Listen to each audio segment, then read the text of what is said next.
Dicen que en el fútbol las emociones lo son todo, pero también pueden ser manipuladas. Y lo que pasó con Rafinha en la selección de Brasil es el ejemplo perfecto. La prensa lo vendió como un enfado contra Ancelotti o contra el Barça, cuando en realidad la indignación del jugador iba por otro lado. Hola, ¿qué tal gente? ¿Cómo van? Saludos, mi nombre es Davo y les traigo un nuevo video para el canal.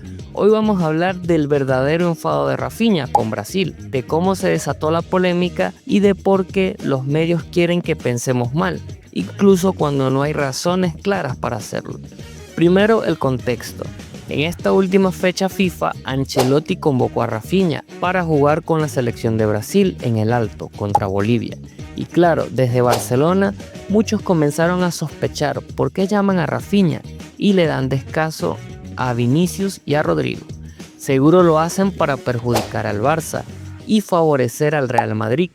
Y esa narrativa explotó en redes, vendió titulares y generó indignación. Pero aquí está la clave. Rafinha nunca se enfadó con Ancelotti ni con el Barça. El verdadero enfado de Rafinha fue con dos cosas muy distintas.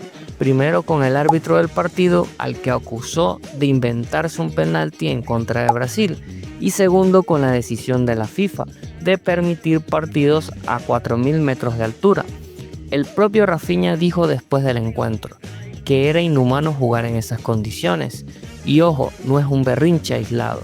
Históricamente, la altura de Bolivia ha sido un tema que divide al fútbol mundial. Para que se den una idea, hace más de una década la propia FIFA llegó a debatir si prohibían partidos oficiales en ciudades por encima de los 2.500 metros, porque estudios médicos mostraban que la falta de oxígeno afecta el rendimiento, eleva el riesgo de lesiones y pone en desventaja al visitante. ¿Y qué pasó?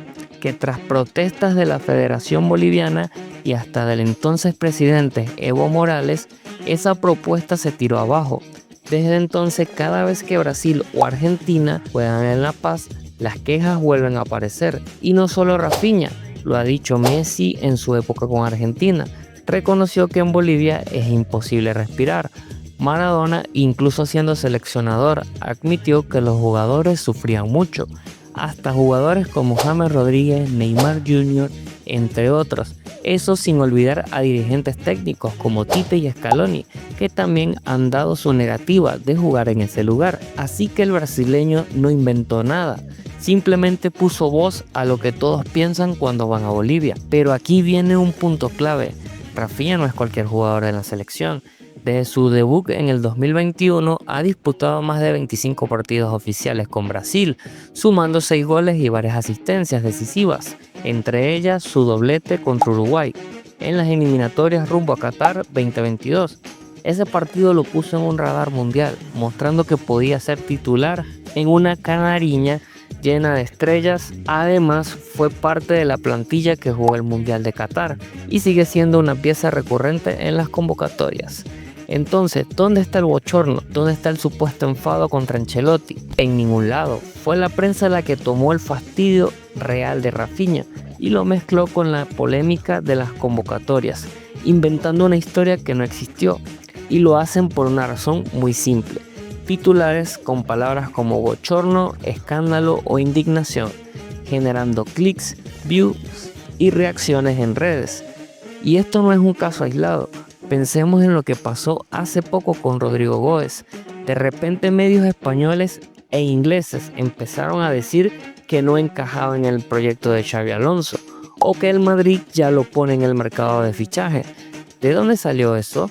De rumores de interpretación forzadas, de filtraciones sin confirmar, que al final el propio Rodrigo salió a decir que estaba feliz en el Madrid. Pero el daño ya estaba hecho, ya se había instalado la narrativa de que su futuro estaba en duda. O recordemos el caso de Dembélé, cuando aún estaba en el Barça. Cada vez que se lesionaba, los titulares eran escándalo, irresponsabilidad, el Barça pierde la paciencia. Y ojo, muchas veces eran lesiones musculares normales, propias de un jugador explosivo. Pero la prensa prefería armar el show de la indisciplina antes que explicar lo que pasaba realmente.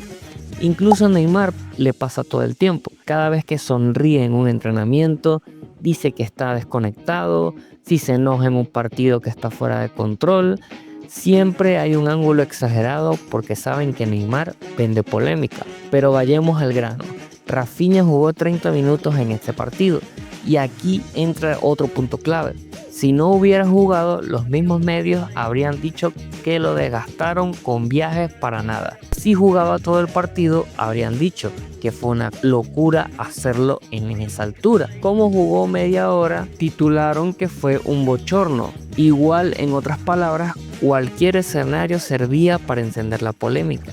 Y algo más de fondo, muchos olvidan que para los jugadores brasileños vestir la camiseta de la selección es innegociable. No importa si eres del Barça, del Madrid, del City o del Flamengo, representar a Brasil es lo máximo.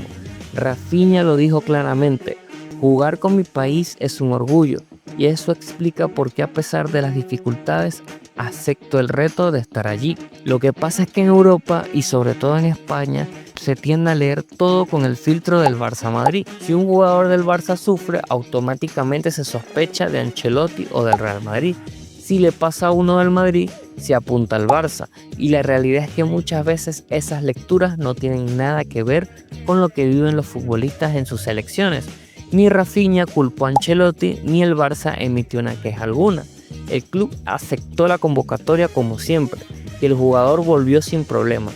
Pero los medios prefirieron hablar de un supuesto bochorno que nunca existió. Entonces yo te pregunto, si ni Rafinha se quejó de Ancelotti, ni el Barcelona tampoco lanzó críticas, ¿por qué nosotros deberíamos creer que hay una conspiración detrás? Esa idea no viene de los protagonistas, viene de los medios que saben que el mal pensar engancha. Y con esto cierro, enfadarse no está mal, siempre y cuando haya motivos reales. Lo que no podemos hacer es caer en la trampa de vivir indignados por costumbre, porque eso nos lleva a ver fantasmas donde no los hay. El enfado de Rafinha fue con la altura, con el árbitro y con el contexto del partido, no con Ancelotti y no con el Barça. ¿Qué opinan ustedes? ¿Creen que la prensa exageró o que hay algo más detrás de la historia? Los leo en los comentarios. Y gracias por llegar al final del video. No olvides darle like, suscribirte y darle a la campanita. Nos vemos en la próxima. Hasta luego.